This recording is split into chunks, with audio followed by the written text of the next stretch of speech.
ইতিমধ্যে আমরা প্রথম দুটি ক্লাসে ত্রিকোণমিতিক কোণ পরিমাপের বিভিন্ন পদ্ধতি এবং বিভিন্ন পদ্ধতির মধ্যে পারস্পরিক সম্পর্ক ও তার প্রয়োগ আমরা প্রথম দুটি ক্লাসে করেছি। আজ আমরা ত্রিকোণমিতিক অনুপাত এবং ত্রিকোণমিতিক অভেদাবলী এই অধ্যায়টি শুরু করছি। প্রথমে আমরা সমকোণী ত্রিভুজের বিভিন্ন বাহুগুলির নাম এর পরিচিতি জেনে নিতে চাইছি। আমরা ইতিমধ্যে জানি যে কোনো সমকোণী ত্রিভুজের সমকোণের বিপরীত বাহুকে অতিভুজ বলা হয়। সমকোণী ত্রিভুজের সমকোণের বিপরীত বাহুকে অতিভুজ বলা হয়। এ বি সি একটা সমকোণী ত্রিভুজ নিলাম। এই ত্রিভুজের বি কোণ সমকোণ, সুতরাং এসি অতিভুজ।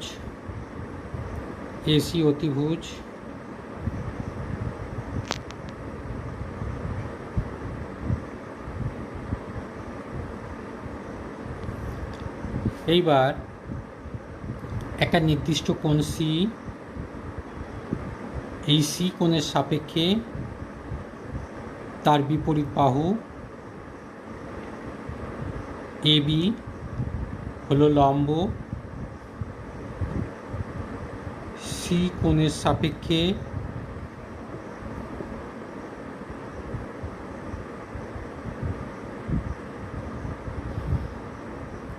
সি কোণের বিপরীত বাহু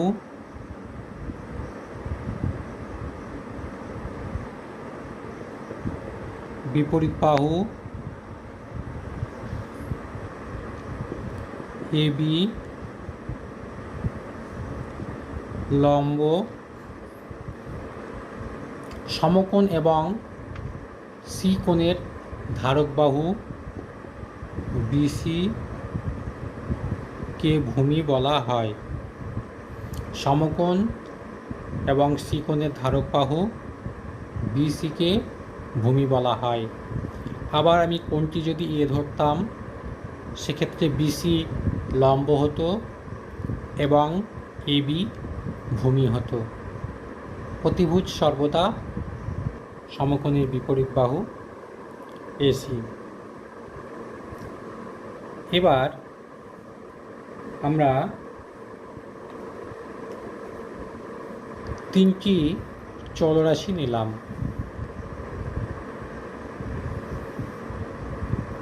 এক্স, ওয়াই এবং জেড। এই তিনটি চলরাশির একসঙ্গে দুটি করে নিয়ে আমরা মোট কত ধরনের অনুপাত পাব সেটা দেখি। আমরা যদি এক্স ওয়াই নিই একত্রে, তাহলে আমরা এক্স বাই ওয়াই একটা ভগ্নাংশ বা অনুপাত পাব। ওয়াই বাই এক্স আরেকটি ভগ্নাংশ বা অনুপাত পাব। আমরা যদি এক্স এবং জেড নিই, এক্স বাই জেড একটা অনুপাত পাব, জেড বাই এক্স আর একটা অনুপাত পাব।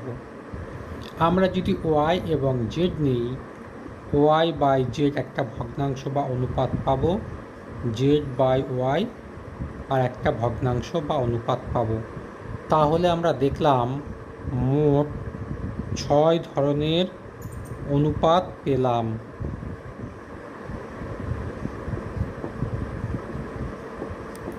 মোট আমরা 6 ধরনের অনুপাত পেলাম। আমরা সেই রকমই সমকোণী ত্রিভুজের তিনটি বাহুর একত্রে দুটি করে নিয়ে আমরা মোট 6 ধরনের অনুপাত পাব। এখন এই 6 ধরনের অনুপাত তারা কীরূপ অনুপাত হবে এবং সেই 6 ধরনের অনুপাতের কি বলা হয় সেগুলো নিয়ে একটু আলোচনা করে নিই। আমরা একটা ঘূর্ণমান রশ্মি নিচ্ছি।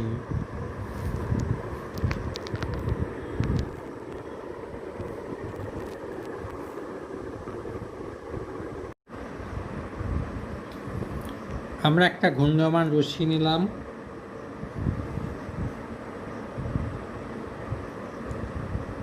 ও এ এই রশ্মিটি ঘড়ির কাঁটার বিপরীত দিকে ঘুরে ওবি অবস্থানে আসলো।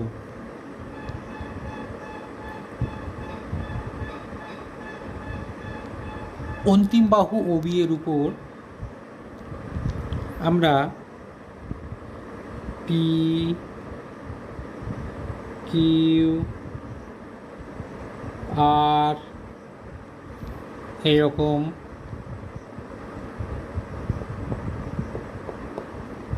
কিছু বিন্দু নিলাম। সেই বিন্দুগুলি থেকে আমরা প্রারম্ভিক রশ্মি ও এর উপর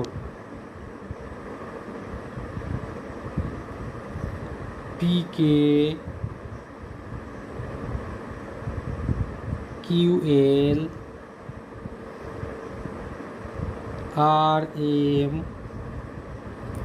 এইরকম লম্ব টানলাম।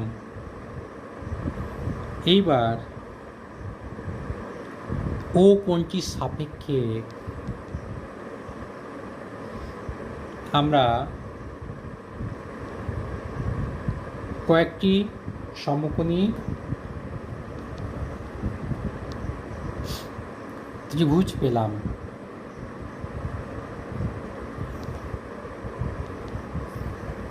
যেমন পি ও কিউ একটি সমকোণী ত্রিভুজ, যার সমকোণ P K O Q O এল একটা সমকোণী ত্রিভুজ, যার সমকোণ কিউ এল ও। আর ও এম একটা সমকোণী ত্রিভুজ, যার সমকোণ আর এম ও।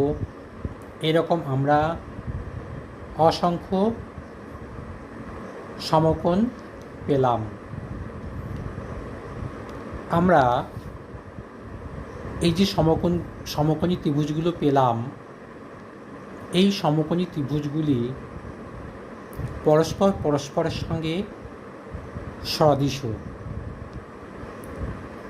অর্থাৎ সমকোণী ত্রিভুজগুলি সদৃশকোণী এবং পরস্পরের সঙ্গে সদৃশ। আমরা জ্যামিতিতে ইতিমধ্যে জেনেছি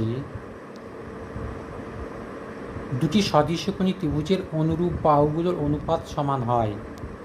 দুটি সদৃশকোণী ত্রিভুজের অনুরূপ বাহুগুলির অনুপাত সমান হয়। তাহলে এখানে যতগুলো সদৃশকোণী ত্রিভুজ আছে তাদের অনুরূপ বাহুগুলির অনুপাত সমান হবে। এখন দেখি আমরা এরকম কত ধরনের অনুপাত পাচ্ছি। আমরা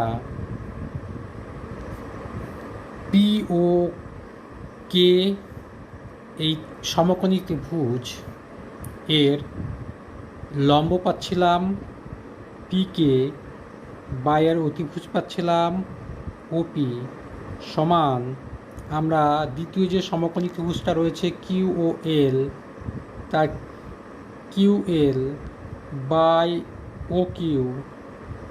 তৃতীয় যে সমকোণী ত্রিভুজ রয়েছে সেখান থেকে আর এম বাই ও আর, এইরকম আমরা অনুপাত পাব। আবার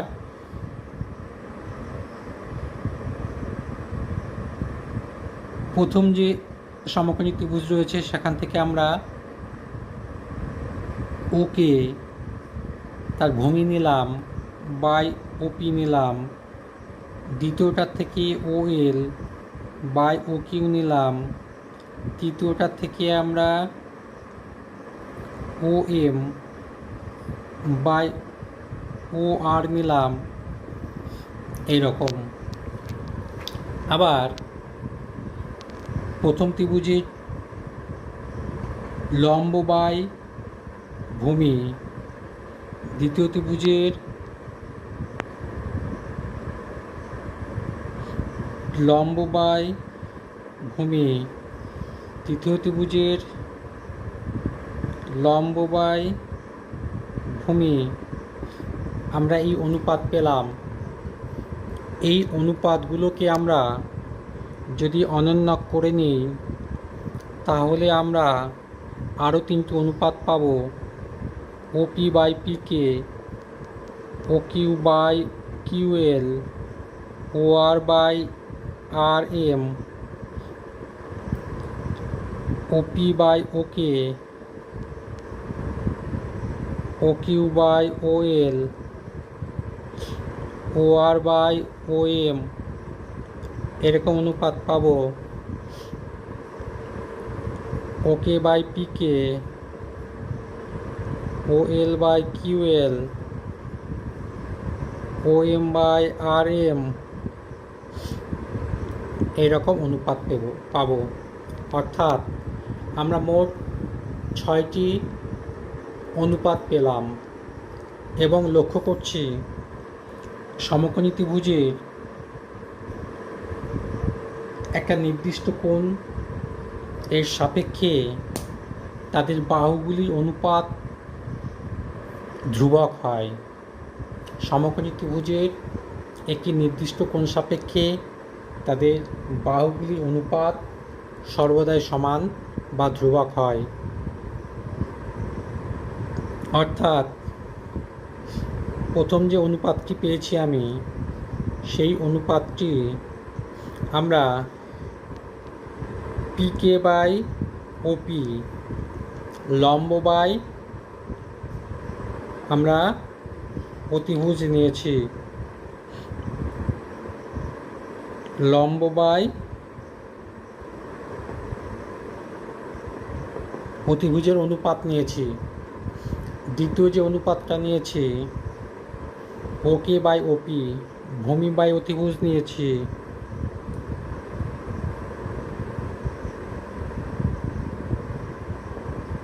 তৃতীয় যে অনুপাতটা নিয়েছি পিকে বাই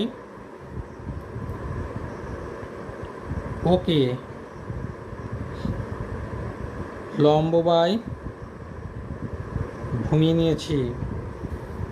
তাহলে ডান দিকে আমি এই অনুপাতটা পেয়ে যাচ্ছি অতিভুজ বাই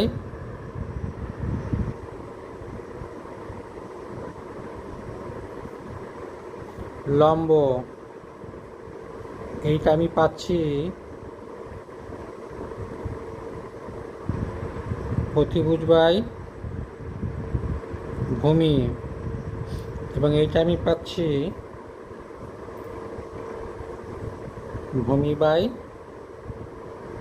লম্ব। তাহলে আমরা কি পেলাম?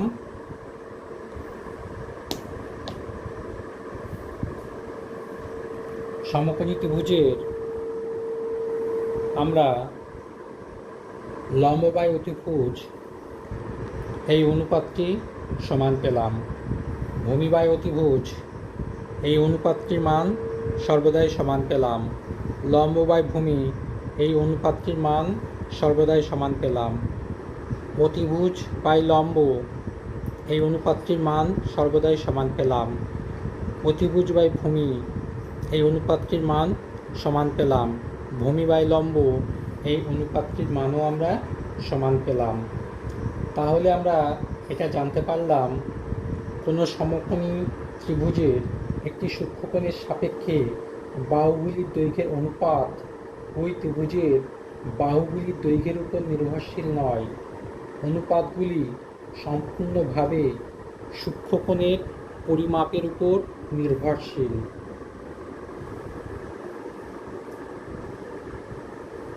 একটি সমকোণী ত্রিভুজের 3টি বাহুর 2টি করে নিয়ে যেই 6 প্রকারের অনুপাত আমরা পেলাম, এই অনুপাতগুলিকে ত্রিকোণমিতিক অনুপাত বলা হয়।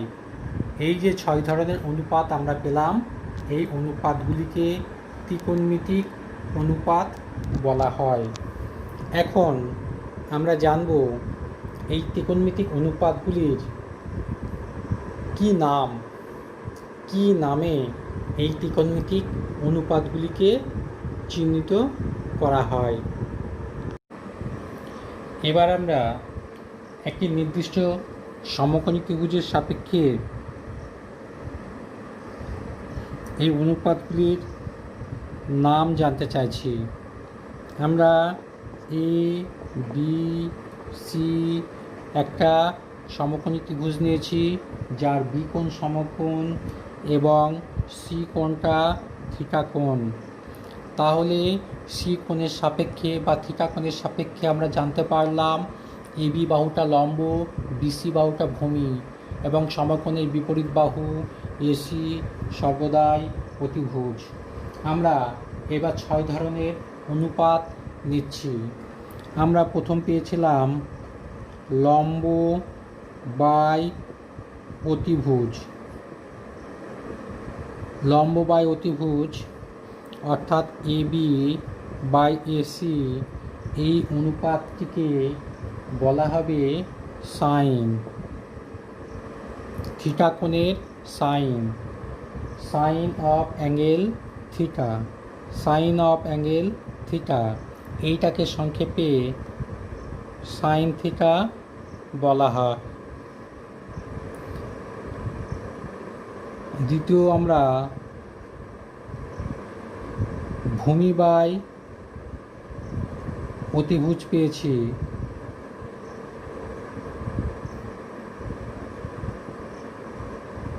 ভূমি বাই অতিভুজ অর্থাৎ বিসি বাই এসি, এটাকে কোসাইন অফ থিটা সংক্ষেপে সিওএস কস থিটা বলা হয়। ভূমি বাই অতিভুজ এই অনুপাতটিকে কোসাইন অফ অ্যাঙ্গেল থিটা বা সংক্ষেপে কস থিটা বলা হয়। নেক্সট আমরা পেয়েছিলাম লম্ব বাই অতিভুজ। লম্ব বাই অতিভুজ অর্থাৎ এ বি বাই লম্ব বাই ভূমি, লম্ব বাই ভূমি অর্থাৎ A B by BC equals to tangent,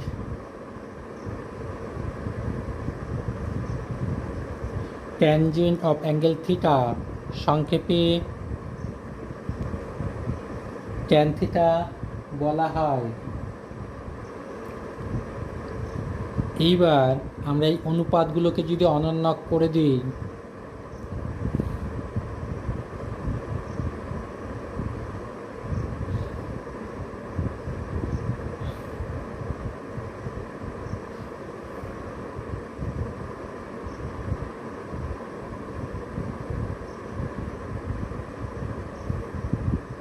অতিভুজ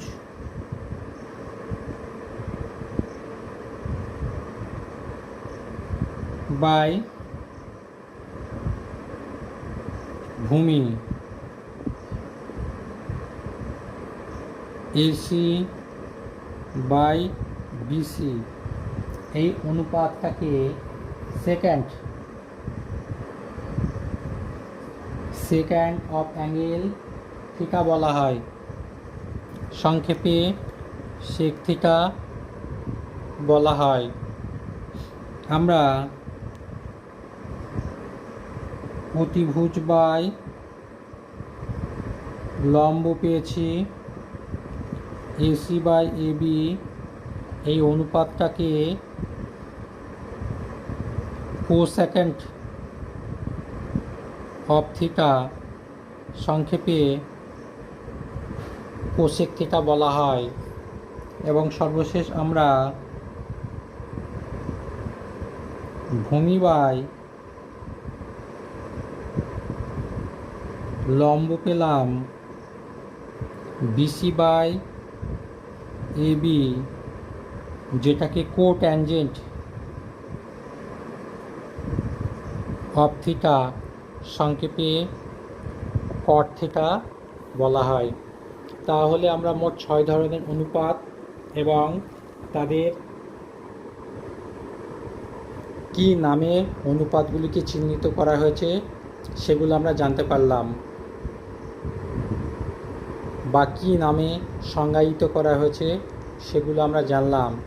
এবার এই সংজ্ঞা থেকে আমরা এই ত্রিকোণমিতিক অনুপাতগুলির পারস্পরিক কিছু সম্পর্ক আমরা পেয়ে যাব। যেমন আমরা এখান থেকে দেখতে পাচ্ছি অনুপাতগুলো থেকে সাইন এবং কোসেক এরা পরস্পরের অনন্যক। কস এবং সেক এরা পরস্পরের অনন্যক। ট্যান এবং কট এরা পরস্পরের অনন্যক। অর্থাৎ আমরা এখান থেকে পেয়ে যাব sine theta into cosec theta সমান সমান 1, cos theta into sec theta সমান সমান 1, tan theta into cot theta সমান 1।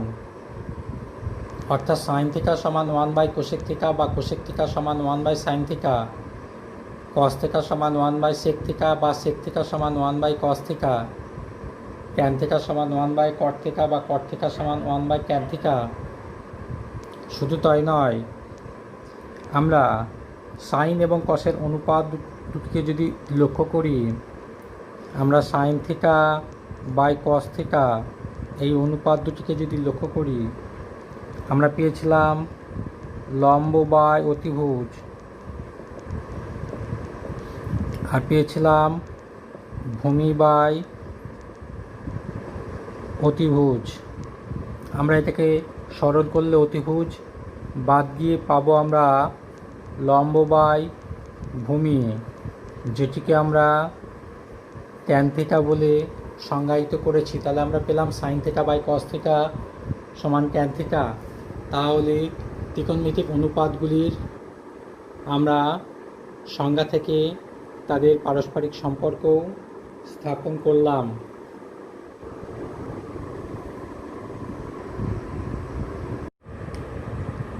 এবার আমাদের কয়েকটি বিষয় অবশ্যই জানা দরকার, যেমন সাইন থিটা। এটি সাইন এবং থিটার গুণফল নয়।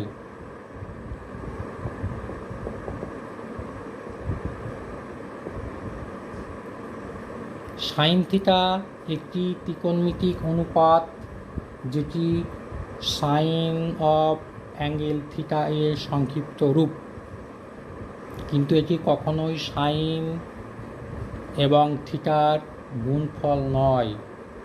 সাইন অফ অ্যাঙ্গেল থিটা একটি ত্রিকোণমিতিক অনুপাত, এবং প্রত্যেকটি ত্রিকোণমিতিক অনুপাতের ক্ষেত্রেই আমাদের জেনে রাখতে হবে সেই কোণটি গুণ আকারে নেই, বা এই সাইন থিটার ক্ষেত্রে আমি যা যা বললাম বাকি কোণ অনুপাতগুলোর ক্ষেত্রেই একই ধর্ম প্রযোজ্য। নেক্সট আমরা লিখব সাইন থিটা, তার বর্গকে কিভাবে আমরা লিখি। এটাকে আমরা সাইন স্কোয়ার থিটা হিসাবে লিখি। সাইন থিটা স্কোয়ার, এইটাকে কখনো আমরা সাইন থিটা স্কোয়ার এইভাবে লিখি না, এবং এটিও ত্রিকোণমিতিক বাকি কোণ অনুপাতগুলির ক্ষেত্রেও প্রযোজ্য। আমরা কোসেক থিটা ইকুয়ালস টু জানি 1 বাই সাইন থিটা। এটাকে আমরা sine theta whole to the power -1 আকারে লিখি, কিন্তু কখনো আমরা এটাকে সাইন ইনভার্স থিটা লিখতে পারি না।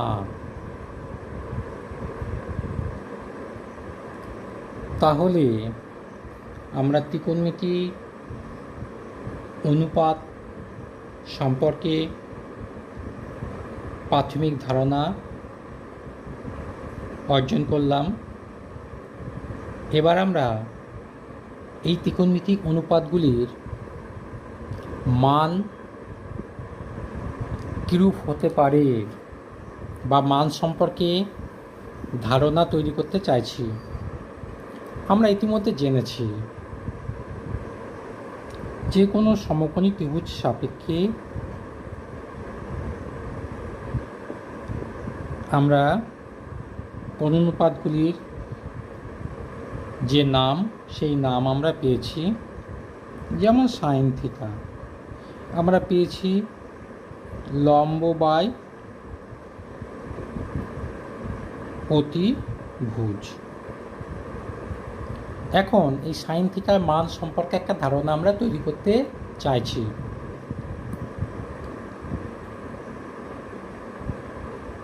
এই থিটার মান যদি আমরা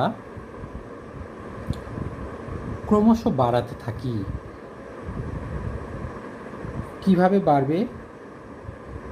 যখন ভূমিকা ক্রমশ ছোট হতে থাকবে তত থিটার মানটা বাড়তে থাকবে এবং থিটার মানটা বাড়তে বাড়তে বাড়তে বাড়তে 90 ডিগ্রি পর্যন্ত হতে পারে। যখন থিটার মানটা 90 ডিগ্রি হয়ে যাবে তখন অতিভুজ আর লম্ব পরস্পরের সমান হয়ে যাবে। এই ডট ডট ডট দেওয়া লাইনগুলোকে ডট দেওয়া লাইনগুলোকে একটু লক্ষ্য করো, বুঝতে পারবে। থিটার মান ক্রমশ যত বাড়তে থাকবে, কিভাবে বাড়বে? ভূমিটা ক্রমশ ছোট হতে থাকবে। অন্তিম অবস্থায় থিটাটা যখন 90 ডিগ্রি হয়ে যাবে, ভূমিটা তখন 0 হয়ে যাবে, অতিভুজটা তখন লম্ব এর সমান হয়ে যাবে। সেক্ষেত্রে আমরা লম্ব বাই লব্ব সমান 1 পাবো, অর্থাৎ সাইন থিটার মান 1-এর সমান বা 1-এর থেকে ছোট আমরা পেয়ে গেলাম। Sign theta less than equals to 1 পেলাম। কখন? 1 যখন থিটার মানটা 90 ডিগ্রি। কখন লেস দ্যান? অন্য সমস্ত ক্ষেত্রে অতিভুজ লম্বের থেকে বড় হয়, অর্থাৎ লম্ব বাই অতিভুজ একটা প্রকৃত ভগ্নাংশ হয়, সেক্ষেত্রে সেটি 1 অপেক্ষা ক্ষুদ্রতর হয়। তাই জন্য সাইন থিটার মান সর্বদা লেস দ্যান ইকুয়ালস টু 1। আমরা পরবর্তীকালে ঋণাত্মক মান সম্পর্কেও ধারণা পাব। মাধ্যমিকের পর তখন আমরা জানতে পারবো সাইন থিটার মানটা -1-এর সমান বা তার থেকে বড়, অর্থাৎ সাইন থিটার মান -1 less than equals to sine theta less than equals to +1। একই রকমভাবে আমরা কস থিটার মান সম্পর্কে জানতে চাইছি।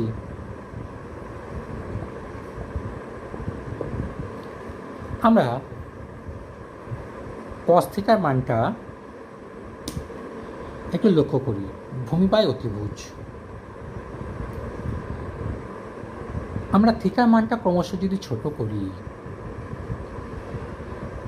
থিটার মানটা কিভাবে ছোট হবে?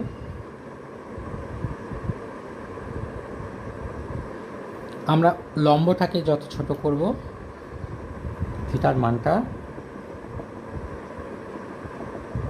তত ছোট হতে থাকবে এবং অন্তিম অবস্থায় থিটা যখন 0-এর নিকটবর্তী হবে, লম্বটাও তখন 0-এর নিকটবর্তী হবে। সেক্ষেত্রে অতিভুজ এবং ভূমি পরস্পর সমান হয়ে যাবে এবং আমরা মানটি 1 পাব, অর্থাৎ cos থিটার মানটাও লেস দ্যান ইকুয়ালস টু 1। কেন লেস দ্যান 1? অন্য সমস্ত ক্ষেত্রে অতিভুজ ভূমির থেকে বড়, অর্থাৎ ভগ্নাংশটি একটি প্রকৃত ভগ্নাংশ যার মান 1 অপেক্ষা ক্ষুদ্রতর। একই রকমভাবে আমরা মাধ্যমিকের পরবর্তী সময়ে জানতে পারবো cos থিটার মানটা -1 সমান বা তার থেকে বড়। নেক্সট আমরা আসছি ট্যান থিটা। ট্যান থিটা সমান লম্ব বাই ভূমি। এবার লক্ষ্য করো, এই লম্ব বাই ভূমি বিভিন্ন রকম হতে পারে। কখনো লম্ব বড় হতে পারে এবং বড় হতে হতে অনেক বড় হতে পারে, ভূমি অনেক ছোট হতে পারে। তাহলে লম্ব যত বড় হবে, ভূমি যত ছোট হবে, তখন আমরা অনেক একটা বড় সংখ্যা পাবো। লম্ব যত বড় হবে, ভূমি যত ছোট হবে, আমরা অনেক বড় সংখ্যা পাবো।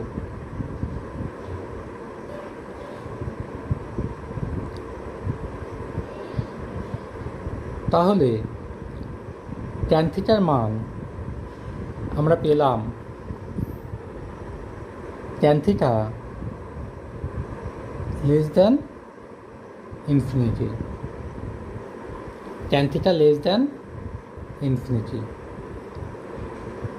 আমরা লম্ব যত বড় হবে, ভূমি যত ছোট হবে, ট্যান থিটার মানটা তত বাড়তে থাকবে, বাড়তে বাড়তে বাড়তে বাড়তে অসীম পর্যন্ত যাবে। তাই tan theta less than infinity. এবং আমরা পরবর্তীকালে জানব এটা -infinity less than tan theta less than plus infinity. বাকি কোন অনুপাত তিনটি এদের অনন্যক। তাহলে একই রকমভাবে আমরা কট থিটাও পেয়ে যাব -ইনফিনিটি লেস দ্যান কট theta less than plus infinity. আমরা সেক থিটা পাবো কস থিটা যেহেতু সেক থিটার অনন্যক, বা কোসেক থিটা যেহেতু সাইন থিটার অনন্যক, তাহলে সাইন থিটা এবং কস থিটা যে মানের সীমানাটার মধ্যে আছে, সেক থিটা এবং কোসেক থিটা সেই মানের সীমানার মধ্যে থাকবে না। অর্থাৎ sine theta less than equals to 1, তাহলে sec theta cosec theta greater than equals to 1 হবে। Cos theta less than equals to 1, sec theta greater than equals to 1 হবে। -1 less than equals to sine theta, অর্থাৎ sine থিটার মান -1 সমান বা তার থেকে বড়, কোসেক থিটার মান -1 সমান বা তার থেকে ছোট।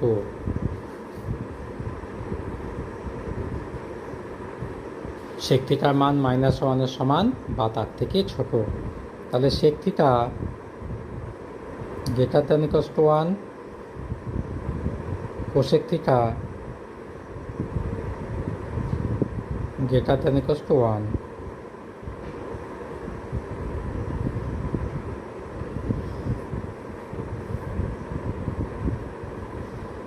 আর মাইনাসের দিকটা বোঝানোর জন্য আমরা মডুলাস চিহ্নটি দেব। পরম মান নিলাম, মডুলাস অর্থাৎ পরম মান। তাহলে ত্রিকোণমিতিক কোণ অনুপাতগুলির মান সম্পর্কে আমরা ধারণা পেলাম।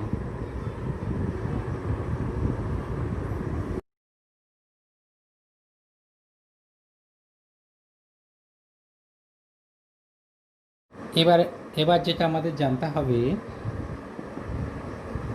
সাইন থিটা সমান সমান সাইন আলফা হলে আমরা কি করতে পারি?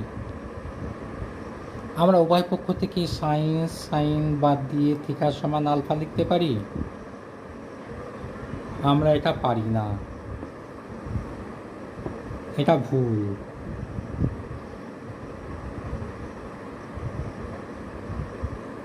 আমরা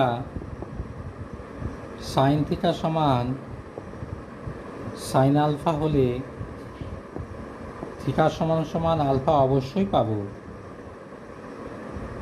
কিন্তু আমরা উপরে যে ভুল পদ্ধতি কখনোই প্রয়োগ করব না, অর্থাৎ উভয় পক্ষ থেকে সাইন বাদ দেব না। সাইন থিটা সমান সাইন আলফা হলে থিটা সমান আলফা প্রমাণ করা যায়। যারা আগ্রহী স্টুডেন্ট আছো তারা পাঠ্য বই থেকে এই প্রমাণটি চাইলে দেখে নিতে পারো। আমি এই প্রমাণটি করাতে চাইছি না, এটা অধিক গুরুত্বপূর্ণ নয়, তবে স্টুডেন্টরা চাইলে এটা শিখতেই পারে। তবে প্রয়োগ আছে। প্রয়োগ কি?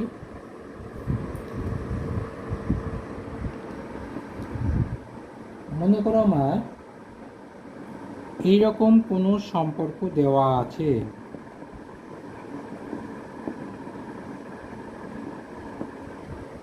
Sign of 90 minus theta equals to sine of 2 theta. Theta কোনটির মান নির্ণয় করতে হবে। তখন আমরা কি করব? সুতরাং আমরা লিখতে পারবো 90 degree minus theta equals two 2 theta, or সমাধানের নিয়মে 3 থিটা ইকুয়ালস টু 90 ডিগ্রি বা থিটা ইকুয়ালস টু 30 ডিগ্রি। আমরা এইভাবে সমাধান করতে পারবো সমাধানের নিয়মে, কিন্তু আমরা কখনোই ওখান থেকে সাইন বাদ দিতে পারবো না।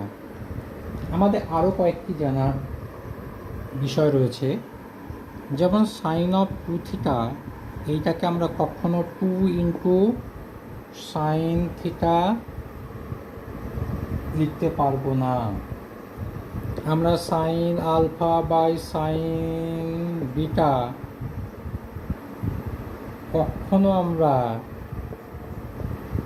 সাইন বাদ দিয়ে আলফা বাই বিটা লিখতে পারবো না, বা sine alpha equal by divided by sine beta থেকে আমরা আলফা বাই বিটা কখনো লিখতে পারবো না।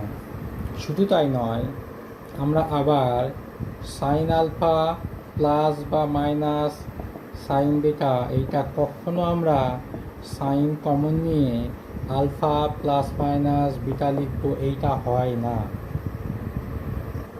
Sine alpha plus sine beta কখনোই সাইন কমন নিয়ে আলফা প্লাস বিটা হয় না, বা sine alpha minus sine beta থেকে সাইন কমন নিয়ে আলফা মাইনাস বিটা হয় না।